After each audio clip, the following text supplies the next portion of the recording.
ప్రపంచవ్యాప్తంగా 25 సంవత్సరాలుగా అవగాహన సదస్సులు నిర్వహించి ఎంతటి ప్రమాదకర సంఘటనలు జరిగినా ధైర్యం చెప్పడం ద్వారా ప్రాణాలను కాపాడుకోవచ్చు అని ఇంటర్నేషనల్ ట్రైనర్ డాక్టర్ విష్ణువర్ధన్ అన్నారు. తిరుపతి జిల్లా రేణిగుంట మండలం గాజుల మన్యంలోని శ్రీ కామాక్షి సమేత మూలస్థానేశ్వర ఆలయంలోని కళ్యాణ మండపంలో సోమవారం విద్యార్థులకు ఇంటర్నేషనల్ ట్రైనర్ డాక్టర్ విష్ణువర్ధన్ శిష్యులు రూపేష్ కుమార్ రెడ్డి ఆధ్వర్యంలో అత్యవసర ప్రాథమిక వైద్య చికిత్సపై అవగాహన సదస్సు నిర్వహించారు. గుండెపోటు, పాముకాటు, మూర్ఛ తదితర ప్రమాదకర పరిస్థితుల్లో అత్యవసర ప్రాథమిక చికిత్స ఎలా అందించాలన్న విషయాలను ప్రత్యక్షంగా డెమో ద్వారా వివరించారు. ఈ సందర్భంగా ఆయన మాట్లాడుతూ ప్రపంచవ్యాప్తంగా 25 సంవత్సరాలుగా ఇలాంటి అవగాహన సదస్సులు నిర్వహిస్తున్నామన్నారు. ఎంతటి ప్రమాదకర సంఘటనలు జరిగినా ధైర్యం చెప్పడం ద్వారా ప్రాణాలను కాపాడవచ్చని పేర్కొన్నారు.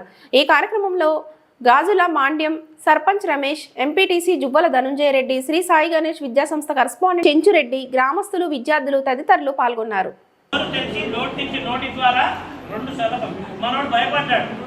ముక్కు మూసాడు, గిడ్డాన్ని ఎత్తాడు, రోడ్లో నోరు పెడతాడని భయపడ్డాడు.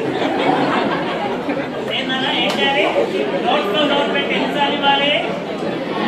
అందరికి నమస్కారం. నా పేరు doctor Vishnuvardhan. Saint John ambulance association అనే ప్రపంచ వ్యాప్త సంస్థలో ట్రైనర్గా గత 25 ఏళ్లుగా ట్రైనింగ్స్ ఇస్తూ వస్తున్నాను. First aid and emergency management అని. ఈ మధ్యకాలంలో గుండెలు ఆగిపోవడాలు, గుండెపోటు అయ్యే విపరీతమైన సంఘటనలు జరుగుతున్నాయి.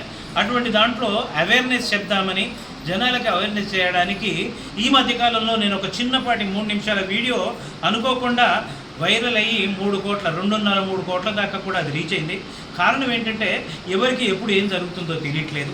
అయితే గొప్ప విషయం ఏంటంటే, ఇవాళ నా జీవితంలో గొప్ప విషయం ఏంటంటే, నేను పెద్ద పెద్ద అసోసియేషన్స్కి, పెద్ద పెద్ద ఆర్గనైజేషన్కి, ఫ్యాక్టరీస్కి, నేషనల్ పోలీస్ అకాడమీ ఐపీఎస్ ఆఫీసర్లకు కూడా నేను ట్రైనింగ్ ఇచ్చిన వాడిని.